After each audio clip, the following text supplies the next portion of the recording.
பசுக்கள், காளை மாடுகள், மற்ற கால்நடைகள் குழந்தைகளுக்கு வியாதிகள் இழப்புகள் ஏற்படும். நாட்டு மக்கள் சுகமாக வாழ்வார்கள். நாடு முழுவதும் தர்ம காரியங்கள் தவங்கள் நடைபெறும். நாடு முழுவதும் நல்ல மழை பொழிந்து சுபிட்சம் உண்டாகும். இது அதோட விஸ்வாவோட அந்த விளக்கம். அடுத்ததா இந்த விஸ்வா வருட நவநாயகர், அதாவது 9 கிரகங்கள் ஆதித்யாவில் நவக்கிரகங்கள் சொல்லுவாங்க. அதை யார் யார் இந்த வருடத்துக்கு ராஜா, மந்திரி, அப்தாதிபதி, ஜனாதிபதி சொல்லி ஒவ்வொருத்தருக்கும் ஒவ்வொரு பதவி இந்த வருடத்தில். அதில் ராஜாவாக சூரியன், அடுத்தது மந்திரி சந்திரன், மந்திரியாக சந்திரன். அடுத்ததா அர்காதிபதி சூரியன், அர்காதிபதியாக சூரிய பகவான். சஸ்யாதிபதி சொல்லக்கூடிய வகையிலே குரு, சஸ்யாதிபதி குரு, சேனாதிபதி சூரியன், ரசாதிபதி சனீஸ்வர பகவான், தாமியாதிபதி செவ்வாய், மேகாதிபதி சூரியன், அடுத்தது நிரசாதிபதி புதன். இதில் இந்த மாதிரி ஒவ்வொரு ராஜா மந்திரி பதவி இருக்கக்கூடிய அந்த பதவிக்கு தகுந்த மாதிரி சுருக்கமாக பார்க்கணும். எனக்கு நேர காலம் கொஞ்சமாக இருக்கிறதுனால விளக்கமாக பார்க்க கஷ்டம். அதனால் சுருக்கமாக பார்க்கிறது. இந்த ராஜா சூரியனாக இருப்பதால் என்ன பலன்? நாட்டில் ஆட்சி மாற்றம், பதவி மாற்றம் ஏற்படும். அதிக வெயில், அதிக மழை, அதிக குளிர் ஏற்படும். தீ விபத்துகள் ஏற்படும். அதாவது எல்லாமே கூட இருக்கும். மழையும் கூட இருக்கும், காற்று கூட இருக்கும், வெயிலும் கூட இருக்கும், எல்லாமே கூட இருக்கும்னு சொல்லி சொல்லியிருக்காங்க. அடுத்ததா மந்திரி சந்திரன், சரியான நேரத்தில் மழை பெய்யும். புதுவகை விவசாய உற்பத்தி ஏற்படும். அர்காதிபதி சூரியனால் இருப்பதால் அரசாங்கத்தின் புதிய வரி விதிப்பின் மூலம் விலைவாசி உயரும். அதாவது அர்காதிபதி சூரியனால் இருப்பதால் அரசாங்கத்தின் புதிய வரி விதிப்பின் மூலம் விலைவாசி உயரும். சஸ்யாதிபதி குருவாக இருப்பதால் கடலை, மஞ்சள் நிற பொருட்கள் உற்பத்தி அதிகரிக்கும். சேனாதிபதி சூரியனாக இருப்பதால் விலைவாசி உயர்வு காரணமாய் நாட்டில் கிளர்ச்சி ஏற்படும். அரசியல்வாதிகள் அணிமாற்றம் ஏற்படும். சேனாதிபதி சூரியனாக இருப்பதால் விலைவாசி உயர்வு உண்டு. நாட்டில் அதனால் கிளர்ச்சி ஏற்படும். அரசியல்வாதிகள் அணிமாற்றம் ஏற்படும். ரசாதிபதி சனீஸ்வர பகவானாக இருப்பதால் திரவிய பயிர்கள் குறையும், கசப்பு பயிர்கள் அதிகம் விளையும். தானியாதிபதி செவ்வாயாக இருப்பதால் மழை குறைந்து சிகப்பு நிற பயிர்கள் அதிகம். நெருப்பு சம்பந்தமான தொழில்கள் ஏற்படும். மேகாதிபதி சூரியனாக இருப்பதால் உணவு கட்டுப்பாடு ஏற்படும். விலைவாசிகள் அதிகரிக்கும். நிரசாதிபதி புதனாக இருப்பதால் தங்க வியாபாரம் அதிகரிக்கும். தங்க விலை உயரும். பச்சை நிற பயிர்கள் அதிகம் விளையும். அடுத்ததா அந்த வருஷத்தோட எந்தெந்த பதவி யாரா இருக்கு அப்படின்னு சொல்லி பார்த்தோம்.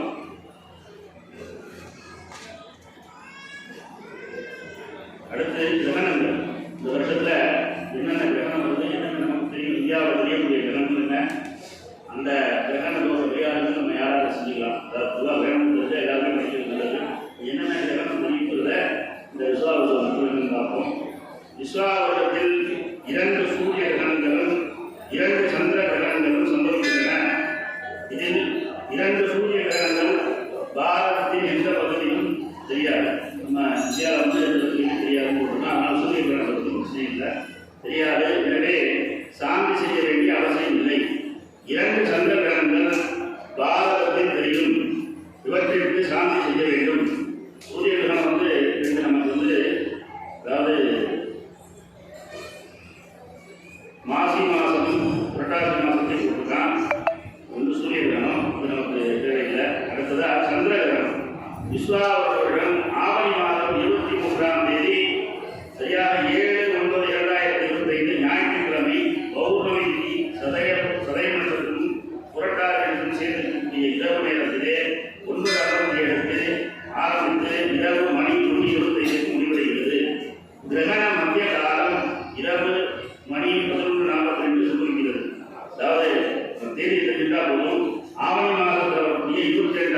சித்திரை மாதம் 26ஆம் தேதி 11/5/2025 11/5/2025 ஆங்கிலம் ஞாயிற்றுக்கிழமை நாளை 12:29 அதாவது பகல் 1:19 மேல் மிருகசீரிஷ நட்சத்திரத்திலே 2ஆம் பாதத்திலே இருந்து ரிஷபராசியிலே இருந்து மிருகசீரிஷ நட்சத்திரம் 3ஆம் பாதம் மிதுன ராசிக்கு பிரவேசிக்கிறார்.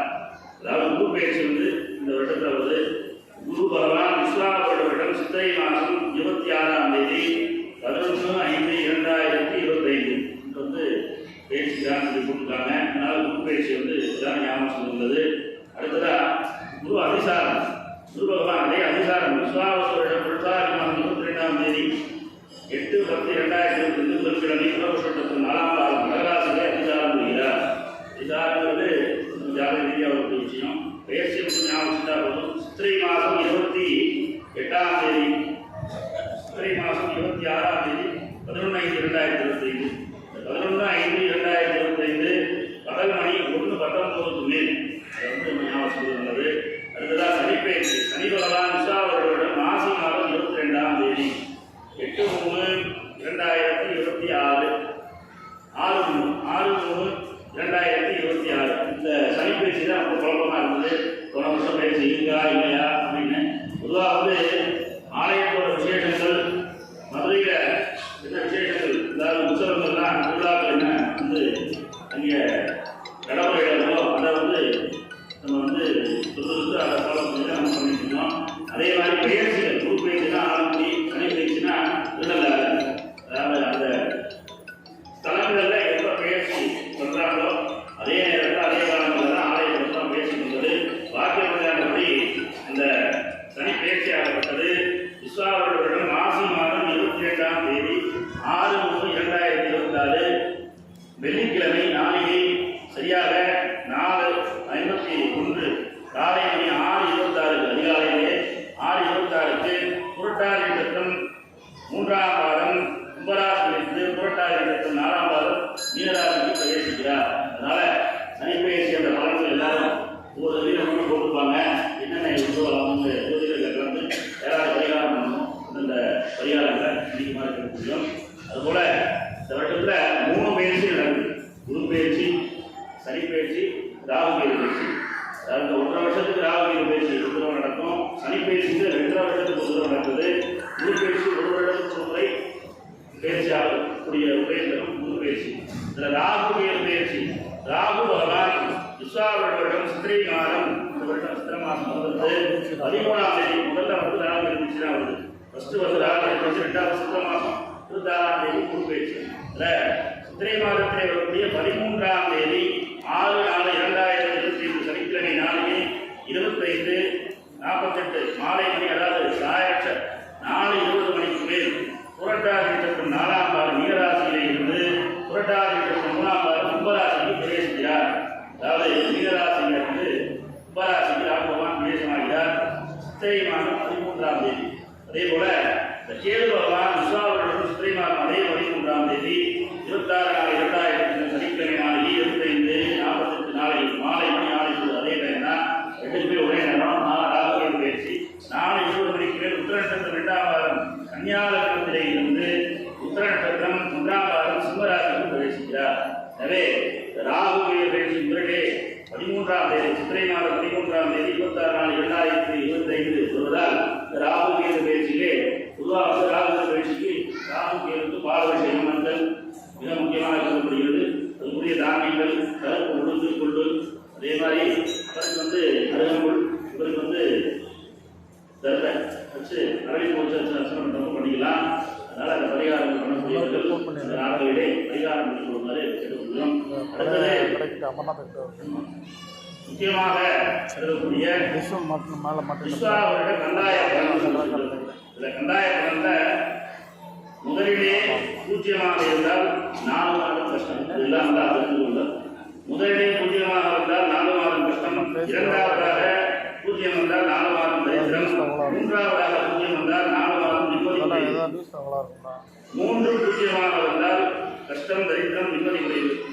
அதுபோல இந்த முதல் கந்தாய சித்திரை முதல் ஆணி, 2வது கந்தாயம் ஆவணி முதல் கார்த்திகை, 3வது கந்தாயம் ஆவணி முதல் பங்குனி இவ்வாறாக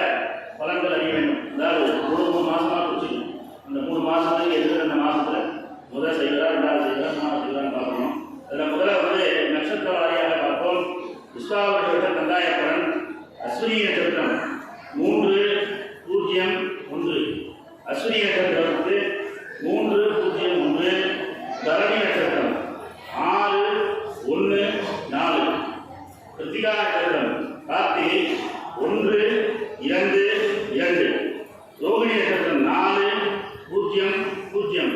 மிருகசீரிஷா நட்சத்திரம் 7 1 3. மிருகசீரிஷா நட்சத்திரம் 7 1 3. ஆருத்ரா நட்சத்திரம் திருவாதிரை 2 2 1. ஆருத்ரா நட்சத்திரம் 2 2 1. புனர்பூச நட்சத்திரம் 5 0 4 5 0 4. பூச நட்சத்திரம் 0 1 2. பூச நட்சத்திரம் 0 1 2. ஆயில்ய நட்சத்திரம் 3 2 0. 3 2 0 ஆயில்ய நட்சத்திரத்துக்கு. அடுத்ததா மக நட்சத்திரம் 6 0 3. 6 0 3. பூர நட்சத்திரம் 1 1 1. உத்திரபல்கி உத்திர நட்சத்திரம் 4 2 4. உத்திர நட்சத்திரத்துக்கு 4 2 4. அஸ்த நட்சத்திரம் 7 0 2. அஸ்தத்துக்கு 7 0 2. சித்ரா நட்சத்திரத்துக்கு 2 1 0 2 1 0. சித்திரைக்கு. சாதி நட்சத்திரத்துக்கு 5 2 3. சாதி 5 2 3. விசாக நட்சத்திரம் 0 0 1 0 0 1. விசாகம். அனுச நட்சத்திரம் 3 1 4. அனுச நட்சத்திரம் 3 1 4. கேட்ட நட்சத்திரம் 6 2 2. மூட நட்சத்திரம் 1 0 0. பூராட நட்சத்திரம் 4 1 3. பூராடம் 4 1 3. உத்திராஷாட நட்சத்திரம் உத்திராடம் 7 2 1 7 2 1. திருவோண நட்சத்திரம் 2 0 4. திருவோணம் 2 0 4. அவிட்ட நட்சத்திரம் 5 1 2. அவிட்டம் 5 1 2. சதயம் 0 2 0. சதய நட்சத்திரம் 0 2 0. புரட்டாதி நட்சத்திரம் 3 0 3. புரட்டாதி 3 0 3. உத்திரட்டாதி 6 1 1. உத்திரட்டாதிக்கு 6 1 1. தேவ நட்சத்திரம் 1 2 4. 1 2 4 வேசி நட்சத்திரம். இதில் 2012 இருப்பது அஸ்வினி நட்சத்திரம். கடைசியாக ரோகிணி நட்சத்திரத்துக்கு 2 0 கொடுத்துருக்காங்க. 2வது 3வதும். அடுத்ததாக பூச நட்சத்திரத்துக்கு முதல்ல ஒரு 0. ஆயிரத்துக்கு கடைசியாக ஒரு 0. மகன் நட்சத்திரத்துக்கு மத்தியில் 0. அஸ்தா நட்சத்திரம் மத்தியிலே ஒரு 0. அதனால் விசாக நட்சத்திரத்துக்கு முதல்ல 2மே 0 கொடுத்துருக்காங்க. அதே மாதிரி மூல நட்சத்திரத்துக்கு கடைசி 2 0 கொடுத்துருக்கார்கள். சதய நட்சத்திரத்துக்கு முதலிலையும் கடைசியிலையும் 0 0. புரட்டாதிக்கு மத்தியிலே 0. அதாவது 0னா முதலிலே 0 வந்தால் 4 மாதம் கஷ்டம் போட்டுருக்கு. 2வது 0 வந்தால் 4 மாதம் தரித்திரம். 3வது 0 வந்தால் 4 மாதம் நிம்மதி இல்லைன்னு சொல்லி போட்டுருக்காங்க. அதுபோல வழிபாடு மூலியமாக நமக்கு கிடைக்கக்கூடிய அந்த பலனை மாற்றிக் கொள்வது நல்லது. என்ன காரணம் அப்படின்னா சூரிய பகவான் ராஜாவாக இருப்பதால், அதாவது சிவசூரியன் தான் பேர். அதாவது எப்படி சுவாமிக்கு சிவபூஜை செய்கிறப்ப முதல் பண்ணக்கூடிய பூஜை சூரியன் தான். ஏன்னா அவருக்கு ஈக்குவலாக சூரிய பகவான் சிவபூஜை சூரிய பூஜை அப்படின்னு சொல்லியிருக்காங்க. சிவசூரியன் தான் சுவாமி இருக்கிறார். அதனால சிவசூரியன், அதாவது சூரிய பகவான் ராஜாவாக இருப்பதால் இந்த வருட வழிபாடு சிவ வழிபாடு மிகவும் முக்கியம். சிவனை எவ்வளவு வழிபாடு பண்றோமோ அவ்வளவு போலவு அனைத்து விதமான கஷ்டங்களும் செய்யும். பிரதோஷ வழிபாடு, ஆருத்ரா நட்சத்திர வழிபாடு இருக்கக்கூடிய வகையில் சுவாமிக்கு வந்த சோமவாரம் திங்கட்கிழமைகளில் நெய் தீபம் போட்டு இந்த சுவாமிக்கு நெய் வாங்கி கொடுக்குறது, அபிஷேகத்துக்கு வாங்கி கொடுக்குறது, பசும் பால் அபிஷேகத்துக்கு கொடுக்குறது ரொம்ப விசேஷம். பிரதோஷ வழிபாடு ரொம்ப விசேஷம். அதனால சிவ வழிபாடு மிகவும் முக்கியம். அதுபோல இந்த வருடத்தில் 3 பயிற்சிகளும் வருவதால் நவக்கிரக வழிபாடும் அது முடியாதவங்க குலதெய்வ வழிபாடு, குலதெய்வ வழிபாடு இது 2 பண்ணி கொடுத்து ரொம்ப விசேஷம். அடுத்த ஆதாயம் விரைவு பலன் மெயினான விஷயம். இந்த வருடத்தில் ஆதாயம் விரைவு எந்தெந்த ராசி இந்த நட்சத்திர வாரியா சந்தாய பலன் பார்த்தோம். அடுத்ததாக ஆதாயம் விரைவு மேஷ நட்சத்திரம், மேஷராசி உச்சிராசி.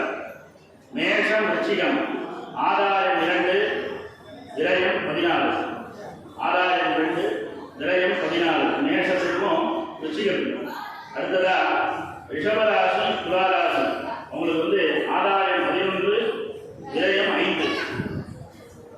ரிஷபராசி மற்றும் துலாராசி ஆதாயம் 11 விரயம் 5. மிதுனராசி கன்னிராசி 2 பேருக்கும் மிதுனம் கன்னி. ஆதாயம் 14 விரயம் 2. ஆதாயம் 14 விரயம் 2 மிதுனம் கன்னிக்கு. அடுத்தது கன்னி கடகராசி. கடகராசி